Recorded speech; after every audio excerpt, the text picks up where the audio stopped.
안녕하세요. 우리는 흔히 이런 이야기를 듣습니다.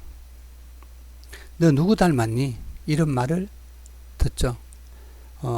보통 이제 그 말은 남들도 하지만 보통 부모가 자식한테 종종 하기도 합니다. 어떻게 보면 이제 그건 비난처럼 들리기도 합니다. 엄마가 만약에 너는 누굴 닮아서 그러니? 라고 말하면 사실은 그것은 이제 아빠를 비난하거나 아빠 집안을 비난할 수도 있습니다. 근데 또 만약에 아빠가 야, 너 왜 그렇게 공부 못해? 누굴 닮아서 그래? 라고 말하면 그는 엄마를 비난할 가능성이 충분히 있는 거죠. 어쨌든 우리는 닮습니다. 유전적으로 닮기도 하고 문화적으로 닮기도 합니다. 우리 보통 이제 그 정신건강의학에서는 보통 세 가지 관점에서 이야기를 하는데 이제 우리는 간단하게 그냥 두 가지로 이야기하겠습니다. 대부분 우리가 유전적인 그런 부분은 우리가 고칠 수가 없으니까 이야기할 필요가 없습니다. 저희들이 말하는 건 문화적인 겁니다. 문화적으로 답습되어서 닮는 것이죠. 저는 이제 학생과 이제 학부모를 상대하게 되는데 보면 애들의 모습은 바로 부모의 모습이라고 생각하면 아주 쉽습니다. 근데 이제 부모님들은 그걸 인정하지 않습니다. 특히 뭐냐면 이제 사회적으로 굉장히 성공한 분들은 어떻게 생각하냐면은 나는 전혀 어떤 문제가 없는데 자식이 공부를 못하면 애가 문제가 있어 라고 생각을 합니다.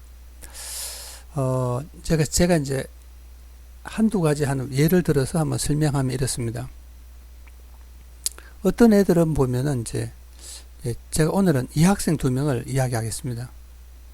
한 애는 이제 왔는데 저하고 만나는데 애가 굉장히 우울해요. 그래서 이렇게 생각해 보면 여러분 이제 우울하단 말은 여러분 이제 간단하게 이제 그 우울하단 말은 어떤 것인가요? 이걸 생각해 볼 필요가 있습니다. 자, 왜 우울해? 이렇게 말하지 말고 쟤는 왜 우울할까라고 생각하면 답은 아주 간단해요. 뭐냐? 행복이 없는 거예요. 여러분 이제 행복이 없는 거예요 하면 이게 좀 너무 추상적이니까 굉장히 구체적으로 이야기해 볼게요. 쾌락이 없는 거예요. 쾌락을 상실한 사람이 이제 우울한 거예요.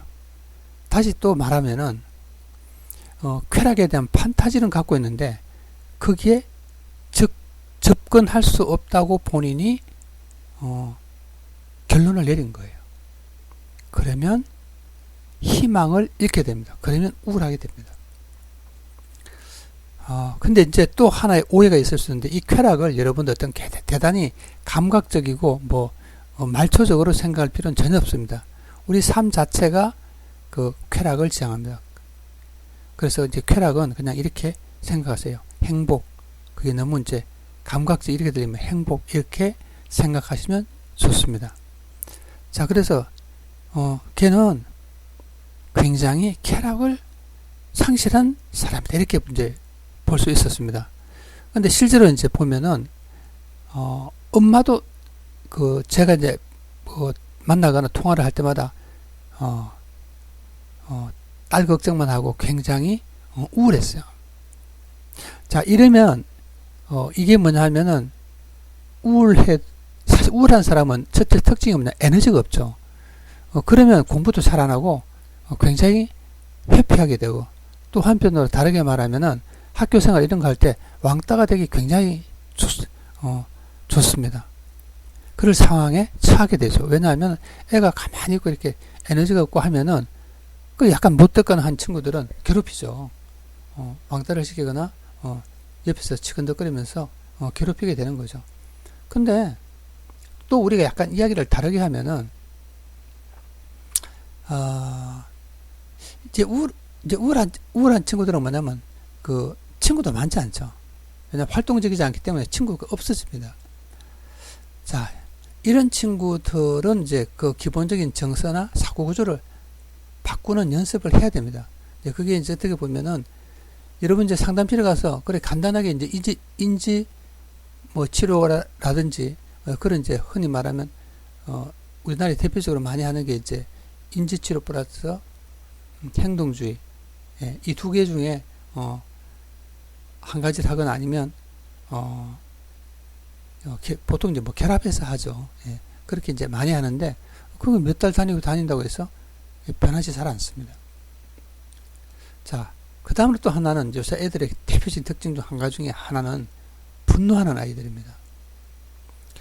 자, 근데 이제 물론 이제 우울한 애도 분노를 굉장히 깔고 있어요. 그 다음에 이제 한 애는 있었는데 그 우울한 애도 그렇고 분노하는 애도 있고 기본적인 사고 방식은 뭐냐면 이 세계에 대해서 부정적이라는 거죠. 그러니까 여러분 어떤 세계에 대해서 부정적일 때 단절되는 거예요.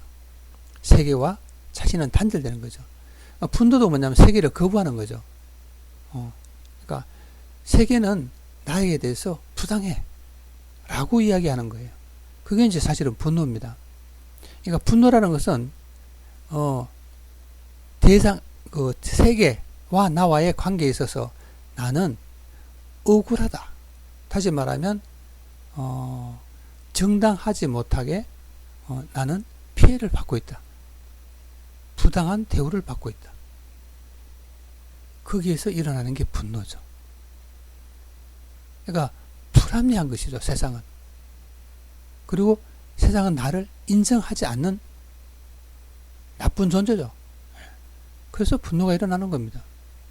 이런 친구들은 굉장히 뭐든지 분노를 많이 하는 친구들은 뭐든지 나쁘게 해석을 할 가능성이 굉장히 높습니다.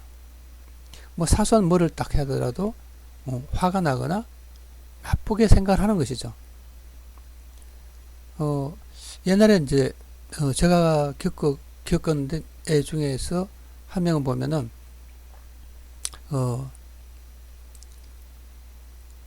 그냥 평상시에도 이렇게 보면은 뚱하고 화가 나 있는 듯한 느낌을 줘요.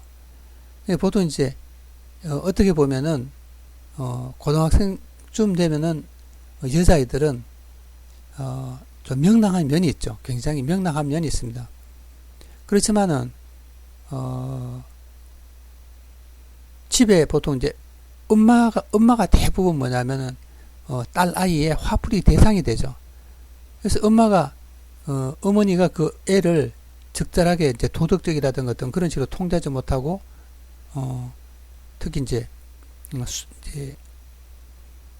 애한테 기어 들어간다고 할까요? 예를 들어서 옹냥옹냥 하면서 모든 걸 맞춰주고 하면은 애는 더 기고만장하죠. 그래서 제가 이제 만났던 애 중에서도 그런 애가 있었어요. 그래서 이제 이런 애들도 뭐냐 하면은 첫째 뭐냐면 합리적인 사고를 하질 못해요. 그러니까 객관성이 없는 거죠. 그러다 보니까 이제 공부도 한계가 와요. 객관성이 없으면. 그러니까 이제 많은 애들이 보면은 공부를 무슨 테크닉이나 이렇게 막 노력하면 된다고 생각하지만은 사고 구조가 바뀌지 않으면 그게 잘 되지 않습니다. 그래서 이제 많은 애들이 보면은 사고 구조에 이제 문제가 있는 거죠. 여기서 문제가 있다는 것은 두 가지예요. 합리성이 없고 효율성이 없다는 거예요. 합리성과 효율성이 없으면 그 독해를 잘 하지 못합니다. 글을 정확하게 읽어내지 못해요. 왜냐하면 굉장히 주관적으로 읽게 될 수밖에 없습니다. 왜? 사고가 왜곡되어 있기 때문에. 그래서 이제 그런 사고 왜곡을 바꾸는 그 프로그램을 통해서 애들을 고쳐 나가야 됩니다. 자, 흔히 이제 이런 이야기를 하죠. 너는 누구를 닮아서 공부를 못해? 당연하죠. 자식은 부모를 닮습니다. 여기에 대한 이야기는 다음에 또 한번 기회를 만들어서 하도록 하겠습니다. 어릴 때부터 부모와 아이들의 관계가 어떻게 맺어지는지 한번 살펴보는 것도 의미가 있을 것입니다. 여러분 굉장히 그 복잡하게 생각하거나 시각적 효과를 추구하거나 변화를 많이 추구하는 것이 인간의 특징이기도 하고 특히 현대 사회 특징이기도 합니다. 이 말은 뒤집어 말하면 현대인들은 굉장히 충동적이죠. 몇 초를 참지 못하고 다른 곳으로 이동을 합니다. 충동은 바로 뭐냐 하면은 쾌락과 연결된 것입니다. 지나치게 쾌락주의를 지향하면 사실은 쾌락으로부터 거리가 멀어진다는 것도 잘 생각해 볼 필요가 있습니다. 감사합니다.